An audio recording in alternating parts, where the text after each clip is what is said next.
Assalamualaikum warahmatullahi wabarakatuh. Apa kabar kanti-kanti pemirsa setia TP Jambi dimanapun Anda berada? Terima kasih banyak yo dak yo. Karena Yo, kanti-kanti kita yang ada di rumah ko setia benala bersama kami tentunya untuk nonton berkabar Jambi pada edisi Sabtu 14 Oktober 2023. kaget dulu lo. Apa hal itu? Sebelum kita ko menyiarkan berita kepada kanti-kanti ko, saya ko nak nanya dulu. Kabar Apa? kulup sikok ko sari ko macam mana? Alhamdulillah kabar awak sehari kau sehat-sehat pe. Mm-mm. Cuman emang kemarin tu sempat awak kau batuk, sempat awak kau pilek, mungkin dampak dari kabut asap yang tebal di Asap. Provinsi Jambi kau. Nah kalau tadi supik kau lah nanya kabar awak, kini kau pula nanya kabar supik. Kau cuma nanya kabar sehat? Saya alhamdulillah sehat. Alhamdulillah kalau sehat. Cuma tadi ko dalam perjalanan tadi ko saya merasa panas nian. Panas Macam mana? Kulup sari ko panas tak? Oi nyok hari ko bela 2 bulanan awak ngaso panas di Jambi ko panas berdengkang lah musi bahu saya ko hitam buat ha.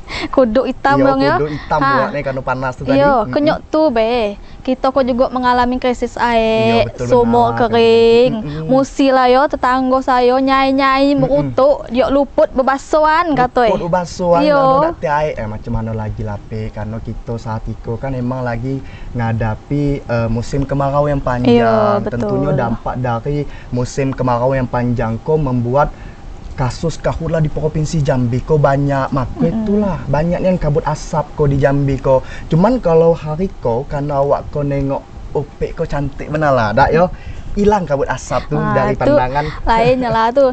Untuk Iko bang, Yo. pemerintah juga mengimbau Yo, betul pada benar. kanti-kanti kok kalau nak berkeluaran tu pakailah Betul masker. benar lah Pe.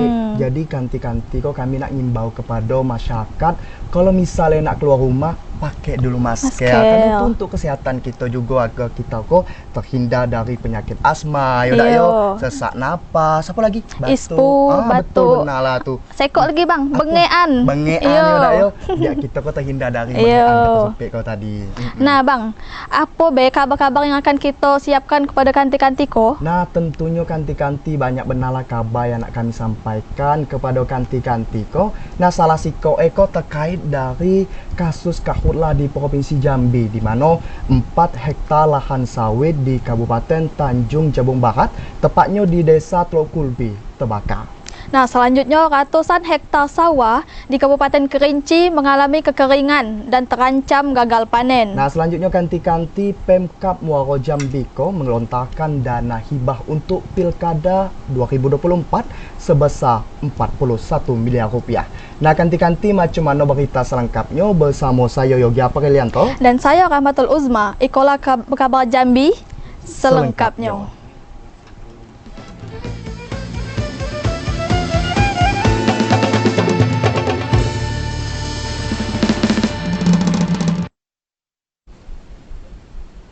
Nah, kanti-kanti mengawali berita kita yang pertama terkait kebakaran hutan dan lahan yang kembali terjadi di Kabupaten Tanjung Jabung Barat. Nah, ko tepan di Desa Teluk Kulbi, Kecamatan Betara. Kebakaran berada di atas lahan gambut sehingga menyulitkan warga dan tim Satgas Karhutlah dalam pemadamannya. Kebakaran hutan dan lahan kembali terjadi di Desa Teluk Kulbi, Kecamatan Betara, Kabupaten Tanjab Barat.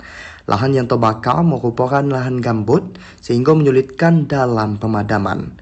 Kadus Sungai Rengas, Desa Teluk Kulbi, Madenuh mengatakan luasan lahan terbakar kurang lebih 4 hektar.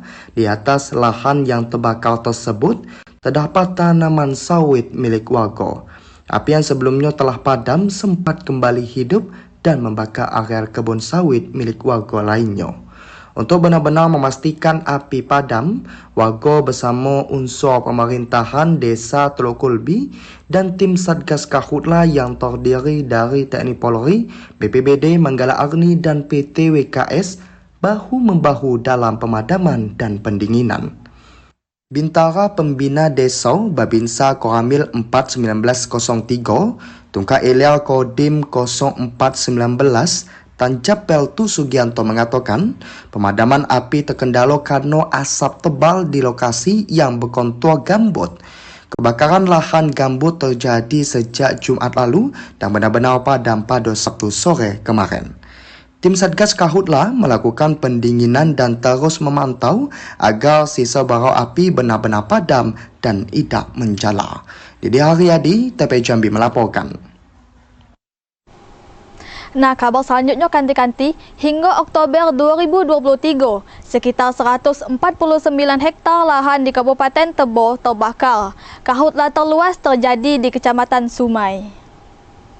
Hingga Oktober 2023, Badan Penanggulangan Bencana Daerah BPBD Tebo mencatat jumlah lahan terbakar sekitar 149 hektar. Dari jumlah tersebut, Karhutla terluas terjadi di Kecamatan Sumai. PLT Kepala BPBD Kabupaten Tebo, Nafri Junaidi mengatakan, saat itu tim Satgas Karhutla Kabupaten Tebo terus melakukan berbagai upaya pencegahan kebakaran lahan. Salah satunya dengan rutin melakukan patroli di lapangan, terutama di kawasan rawan kebakaran. Luasan Karhutla Iko seiring dengan meningkatnya jumlah titik panas di Kabupaten Tebo mencapai 462 titik panas. Jumlah yang terbakar sampai 3 Oktober yang lalu 149 hektar. Yang banyak kalau sampai kemarin, tapi hujan sudah terbanyak di Sumai. Titik panas terbanyak terjadi pada Agustus mencapai 68 dan September 281 titik panas. Nafri Junaidi mengimbau masyarakat agar tidak membuka lahan dengan cara dibakar. Intizam TVRI Jambi melaporkan. Selanjutnya kanti-kanti dampak dari kemarau panjang Iko membuat ratusan hektar lahan pertanian di Kabupaten Kerinci mengering. Kekeringan lahan Iko membuat ratusan hektar lahan persawahan terancam gagal tanam dan terancam gagal panen. Meski sejumlah lahan pertanian di Kabupaten Kerinci masih tampak hijau, namun tanaman padi di persawahan milik warga Iko terancam mati. Kekeringan yang terjadi sejak 2 bulan terakhir Iko membuat ratusan hektar lahan persawahan di sejumlah kecamatan terancam gagal panen dan gagal tanam. Tanaman padi yang baru 30 hari itu mulai mengering dan tumbuh tidak sempurna akibat tidak mendapatkan pasokan air. Petani menyayangkan semua bor yang dibangun pemerintah pada tahun 2015 di area lahan persawahan itu tidak pernah berfungsi untuk membantu mengairi lahan persawahan mereka. 2 bulan. 2 bulan. Sawah kita ini memang mengandalkan air irigasi atau hujan atau seperti apa, Bu? Nanti hujan dah. Kalau hujan tak ada. Kalau ada hujan tak jadi sawah. Kalau tak ada hujan tak jadi. Dari bukit lah. Bukit. Sekarang bukit pun air kering. Kadang-kadang satu tempat tu bukan ratus sudah ditanam padi. Ada sebagian tanam, sebagian kering. Sebagian tanam, sebagian kering. Kadang-kadang lah sudah diolah tanah tu kan, tinggal mau tanam air tak ada, terpaksa ditinggal. Menyikapi situasi itu, saat itu petani di Kabupaten Kerinci hanya dapat pasrah dan berharap pemerintah Kabupaten Kerinci segera turun tangan untuk menanggulangi kekeringan. Ilwan, TP Jambi melaporkan.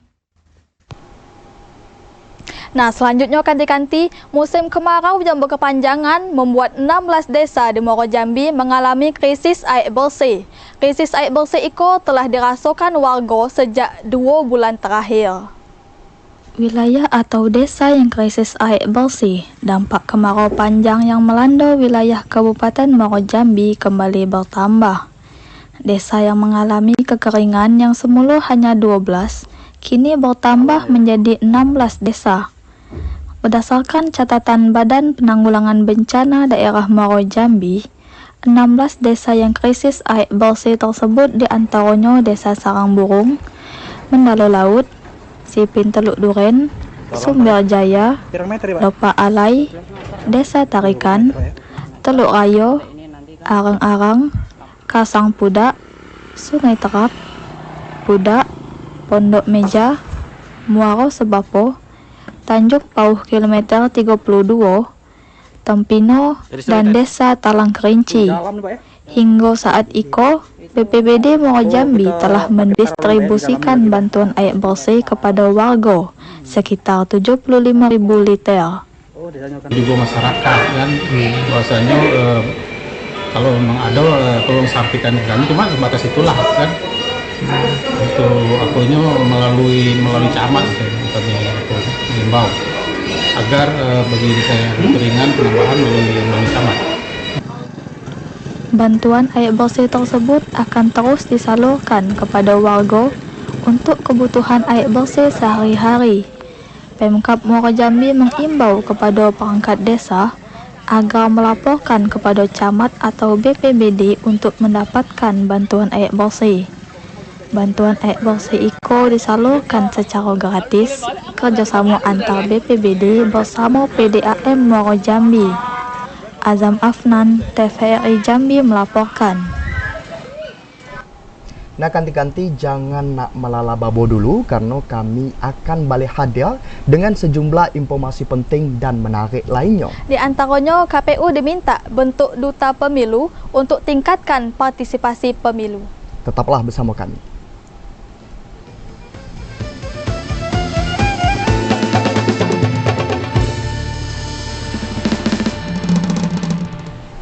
Terima kasih banyak kanti-kanti masih setia tertonggok di depan TV dan menyaksikan kami di Berkabar Jambi. Kita beralih ke berita terkait persiapan Pilkada 2024 di mana Pemkab Muaro Jambi telah menganggarkan biaya untuk pelaksanaan Pilkada 2024 kelagek ko. Nah, besaran anggaran yang disiapkan mencapai puluhan miliar rupiah. Untuk mendukung pelaksanaan pemilihan kepala daerah tahun 2024, pemerintah Kabupaten Muaro Jambi mengelontarkan dana hibah 41 miliar rupiah. Dana hibah yang disiapkan dari APBD Kabupaten Muaro Jambi yang nantinya akan diberikan kepada penyelenggara pemilu yakni KPU dan Bawaslu. Kepala BPKAD Muaro Jambi alias mengatakan dari anggaran 41 miliar, 31 miliar merupakan anggaran untuk KPU Muaro Jambi. Sedangkan 10 miliar diperuntukkan untuk Bawaslu. Berdasarkan aturan, pemerintah daerah wajib memenuhi biaya penyelenggaraan Pilkada 2024. Penyaluran anggaran dibagi dalam 2 tahap. Untuk tahap pertama pada anggaran APBD 2023 sebesar 40%. Sedangkan 60% disiapkan pada APBD tahun anggaran 2024. Kabupaten Muaro Jambi untuk menganggarkan 40%, artinya tinggal dihitung ketika emang 40% dari 31 miliar kurang lebih sampai berapa gitu ya. Terus kemudian yang Bawaslu juga seperti itu, sehingga total akumulasi sampai dengan tahun penganggaran 2024 kita bisa 100%. Jadi tahun depan kita anggarkan 60% itu total akumulasinya. Untuk memenuhi kebutuhan anggaran pelaksanaan pilkada, Pemkab Muaro Jambi telah mempelajari pengalihan anggaran dari kegiatan yang bukan skala prioritas. Dalam waktu dekat ini, anggaran tahap pertama akan segera disalurkan kepada KPU dan Bawaslu. Azam Afnan, TP Jambi melaporkan.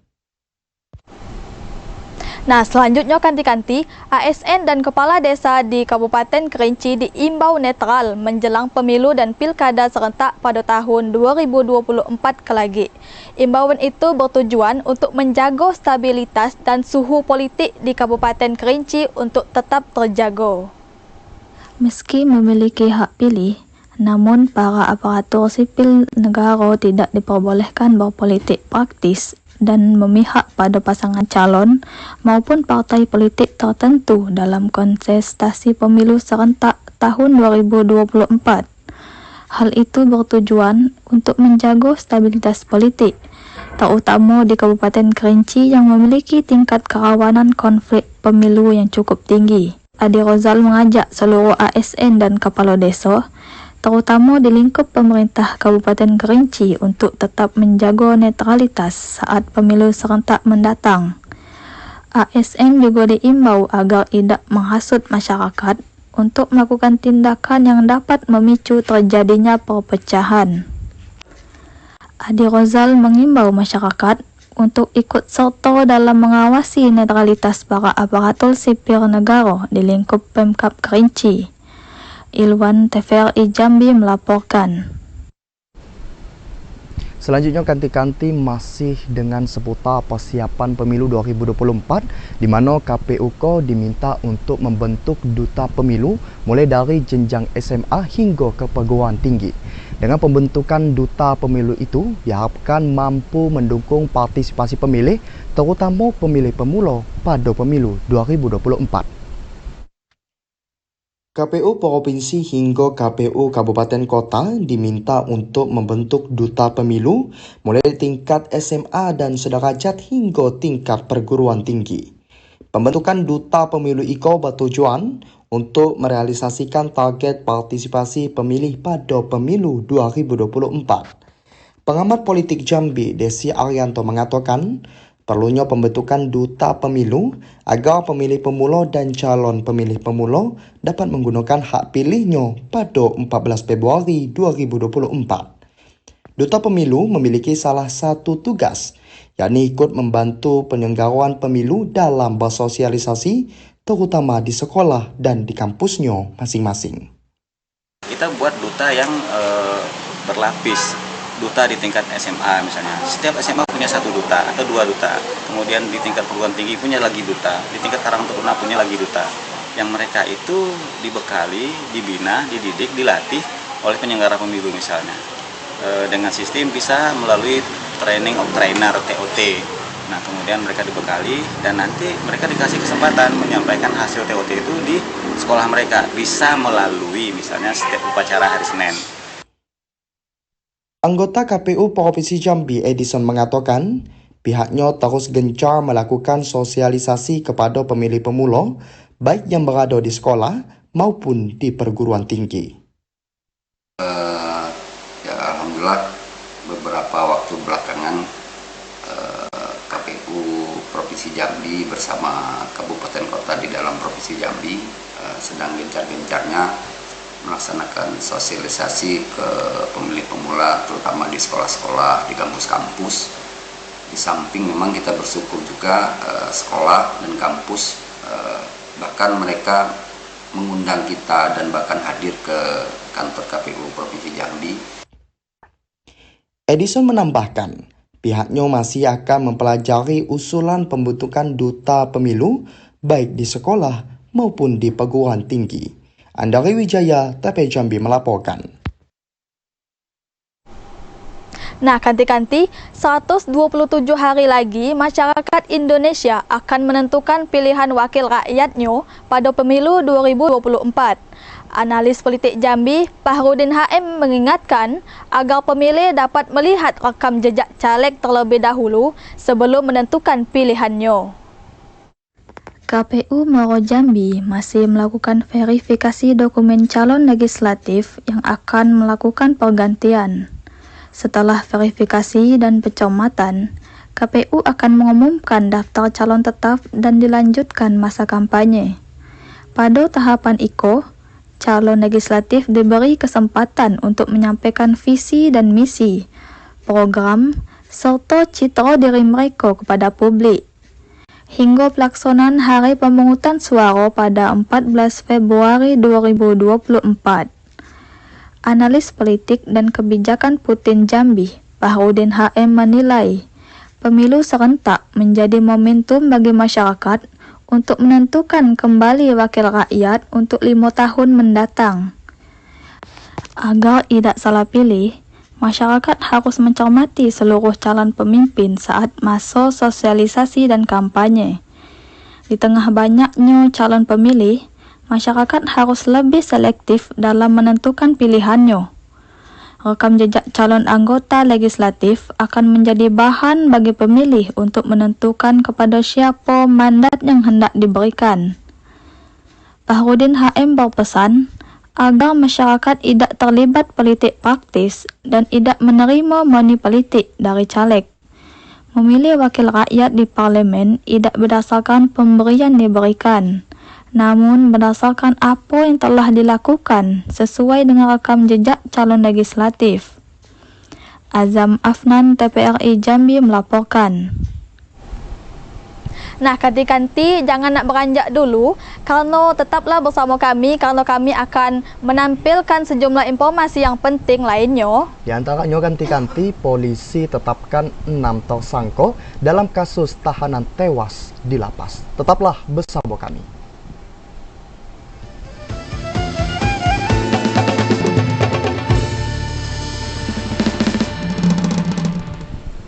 Terima kasih banyak kanti-kanti masih setia tertonggok di depan TV dan menyaksikan kami di Bekabah Jambi. Selanjutnya 5 saksi dihadirkan Jaksa Penuntut Umum Kejati Jambi. Kelima saksi Iko bersaksi untuk terdakwa El Yunsek El Hakon dan Dandang Suryadi serta Andari Irfandi sebagai kasus dugaan korupsi medium tram note di Bank Jambi. Sidang lanjutan kasus dugaan korupsi medium tram note di Bank Jambi kembali dipersidangkan di Pengadilan Negeri Jambi. Dalam sidang lanjutan Iko beragendakan pemeriksaan 5 saksi yang dihadirkan Jaksa Penuntut Umum, yakni Endang Purwati, Ahmad Taufik Ridho, Riza Roziani dan Kurnia Irian. Kasih Penkum Kejati Jambi Leksi mengatakan, kelima orang saksi Iko dimintai keterangan terkait keterlibatan terdakwa Yunsek El Hakon dan Dandang Suyandi dan Andari Irfandi. Kelima saksi Iko merupakan karyawan yang bekerja di Bank 9 Jambi. Sebelumnya, Kejaksaan Tinggi Jambi menetapkan 4 orang tersangka tindak pidana korupsi gagal bayar medium tram note MTN PT Sun Prima Nusantara pada pembiayaan pada Bank Daerah Jambi tahun 2017-2018. Pada kasus yang turut menjerat mantan Direktur Bank Jambi Iko, ditafsir negara mengalami kerugian hingga mencapai 310 miliar rupiah. Asal TP Jambi melaporkan. Selanjutnya kanti-kanti, Satreskrim Polresta Jambi tetapkan 6 orang sebagai tersangka dalam kasus tahanan tewas dalam lapas kelas 2A Jambi. Proses penyidikan terhadap kasus Iko tetap berlanjut meski para tersangka di dalam lapas. Kasus kematian tahanan titipan Jaksa Agus Danil di lapas kelas 2A Kota Jambi memasuki babak baru. Setelah lebih dari 3 pekan, penyidik Satreskrim Polresta Jambi akhirnya menetapkan 6 orang sebagai tersangka. Ke-6 tersangka itu seluruhnya merupakan warga binaan. Polisi belum membeberkan satu persatu peran tersangka. Kasat Reskrim Polresta Jambi, Kompol Indar Wahyu Dwi menjelaskan, para tersangka tetap ditahan di lapas. Namun proses hukum terhadap para tersangka tetap dilanjutkan. Penyidik rencananya akan tetap memeriksa para tersangka untuk proses pemberkasan. Tidak menutup kemungkinan akan ada tersangka baru dalam kasus tersebut. Sebelumnya, tahanan titipan Jaksa Agus Danil dianiaya warga binaan di dalam lapas kelas 2A Kota Jambi. Meski sempat dibawa ke rumah sakit, namun nyawa Agus Danil tidak tertolong. Ari Haryono, TVRI Jambi melaporkan.